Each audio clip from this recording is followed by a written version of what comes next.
सर्व विद्यार्थी मित्रांना नमस्कार। पेपर क्रमांक 1 मधील जो 8वा युनिट आहे ICT याच्या अंतर्गत येणारे digital initiative in higher education या सब टॉपिकच्या अंतर्गत ही एक नवीन डिजिटल इनिशिएटिव्ह आहे। तिचं नाव आहे PDS। PDS म्हणजे काय? PDSचं फुल फॉर्म काय आहे? PDSचं सुरुवात कोणी केले, कधी उद्घाटन झाले, PDFचा उद्देश काय आहे आणि त्याच्यापासून काय फायदा होतो हे पूर्ण कन्सेप्ट तुम्ही समजावून घ्या। PDSचा फुल फॉर्म आहे plagiarism detection software. Plagiarism detection software. सध्या काय होत आहे मार्केटमध्ये, आपण एखाद्या PhDचं काम आपण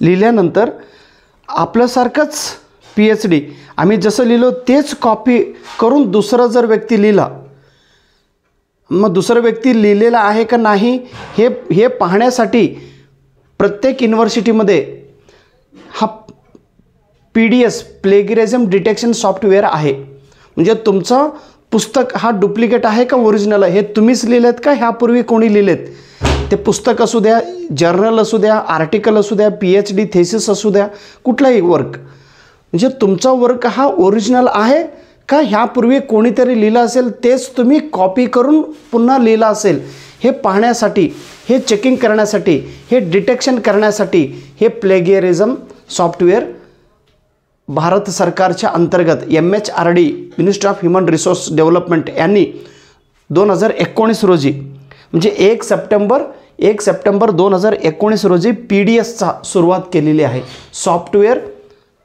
प्लेगियरिझम डिटेक्शन सॉफ्टवेअर। आणि हे MHRDचा उद्देश काय आहे तर हे प्रत्येक युनिव्हर्सिटीला त्यांनी दिलेले आहेत। भारत देशातील private university, central university, state university आणि हायर एज्युकेशन इन्स्टिट्यूशनला ही कंपल्सरी केलेलं आहे त्यांनी। तुमचा कॉलेजमधला तुमचं जे काही रिसर्च वर्क आहे किंवा एखादं पुस्तक असेल कुठलंही काय, ते पुस्तक चेकिंग करून घ्या, ते थेसिस चेकिंग करून घ्या, ते PhD थेसिस असू द्या, ते ओरिजिनल आहे का अगोदर कोणी लिहिलेत तेच कॉपी करून लिहिलेत हे पाहण्याचं कामं हे प्लेगियरिझम डिटेक्शन सॉफ्टवेअर करीत आहेत। मग ह्या प्रोग्रामला एक पर्टिक्युलर नाव दिलेलं आहे, त्याला शुद्धी बघा, शुद्धीकरण, शोध करून त्याला शुद्धीकरण करा, शुद्धीकरण फिल्टर करायचं आहे, शोध करून शुद्धीकरण आहे, हे हिंदी वर्ड आहे, शुद्धीकरण करणे। आता पाणी घाण असेल तर ते आपण शुद्धीकरण करून पाणी स्वच्छ करून घेतो। अगोदर शोधायचं आहे, डिटेक्शन करायचं आहे, हे ह्यांनीच लिहिलं आहे का दुसरे लिहिलेत? कितीतरी मोठमोठे लोक असून सुद्धा त्यांनी दुसऱ्यांचं लिहून स्वतः लिहिलो म्हणून सांगतात। एकदा कर्नाटकमध्ये झालेले, म्हणजे आपलं भारत देशात झालेलं मोठं प्रकरण होता। वीरप्पा मोइली म्हणून कर्नाटकचे माजी मंत्री वीरप्पा मोइली, मग त्यांनी ह्युमन रिसोर्स डेव्हलपमेंट एक मोठा मंत्री होता, त्यांनी काय केलेत, एक आर्टिकल लिहिले, त्यांनी आर्टिकल लिहून पब्लिश केलेत आणि पब्लिश केल्यानंतर तो आर्टिकल मी स्वतः लिहिलो म्हणून सांगत होता त्यांनी। आणि नंतर एक व्यक्ती त्यांनी सांगितलं की सर हे तुम्ही लिहिलं नाही, हे द हिंदू न्यूजपेपर जे इंग्रजी न्यूजपेपर आहे द हिंदू न्यूजपेपरमधील एक आर्टिकल आहे, तेच तुम्ही स्वतः कॉपी केले। द हिंदू न्यूजपेपरमध्ये आलेले माहिती तुमच्या नावाने तुम्ही पुन्हा पब्लिश केलेलं, हे तुमचा नाही, द हिंदू न्यूजपेपरमधलं आहे।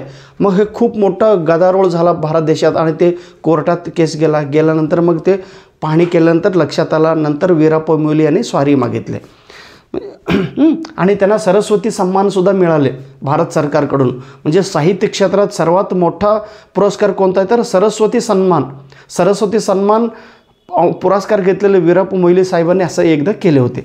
चलो, म्हणजे शुद्धी म्हणजे हे पेपरमध्ये आलेलं फक्त बातमी मी तुम्हाला सांगितलो, हे तर कोणाचा अपमान करायचा उद्देश नाही। मग आता हे शुद्धी जे आहे, शुद्धी हे प्रोग्राम, हे डिजिटल इनिशिएटिव्ह आहे। मग ह्याचं स्लोगन काय आहे? Enhance research quality.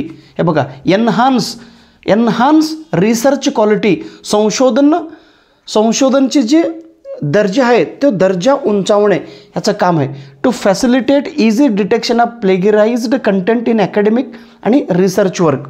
अकॅडमिक एखाद्या टेक्स्टबुक लिहित असताना तुम्ही दुसऱ्या पुस्तकामधून आहे तसं जर तुम्ही लिहित असेल, त्यांचं नाव न घेता तुम्ही लिहित असेल, नाव घेऊन परमिशन घेऊन पुन्हा रायटिंग केलं तर चालेल, परंतु विदाऊट परमिशन तुम्ही एखाद्या पुस्तकमधून माहिती लिहिला आणि ते रिसर्च वर्क PhD करत राहिलं तर ते शोधण्याचं कामं हे शोधशुद्धी करीत असतात. हे बघा, मग हे शोधशुद्धीचं कामं PDSचं कामं कोणी सध्या करीत आहे सध्या भारत देशात? ह्यांनी इन्फ्लिबनेट, हे गांधीनगरमध्ये आहेत गुजरातमध्ये. ओके, इन्फ्लिबनेटचं फुल फॉर्म काय आहे?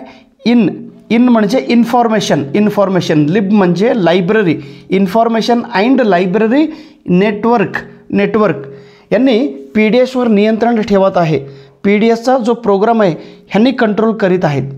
ह्यापूर्वी 2019च्या वेळी उरकुंड म्हणून एक सॉफ्टवेअर होता, तो उपयोग प्रत्येक विद्यापीठाने यूज करून PhDचा थेसिस चेकिंग करत होते. आता 2023च्या पूर्वी टुर्निटिन हे नेट एक्झाममध्ये विचारलेले प्रश्न बघा. टुर्निटिन हे काय आहे? It is a software, plagiarism detection software आहे. मग 2023 नंतर ड्रिल बिट एक्स्ट्रीम हे सॉफ्टवेअर उपयोगात प्रत्येक विद्यापीठ यूज करत आहे. काय? ड्रिल बिट एक्स्ट्रीम हे आहे. PDSबद्दल मी तुम्हाला माहिती सांगितलं, व्यवस्थित लक्षात घ्या. शोधशुद्धी म्हणजे काय, कधी लॉन्च झाला, त्याचा काय उद्देश आहे आणि कोणकोणते सॉफ्टवेअर ह्याच्यामध्ये वापर करतात. ओके, आणि इन्फ्लिबनेट हे काय आहे, हे कुठे आहे. ओके, नमस्कार.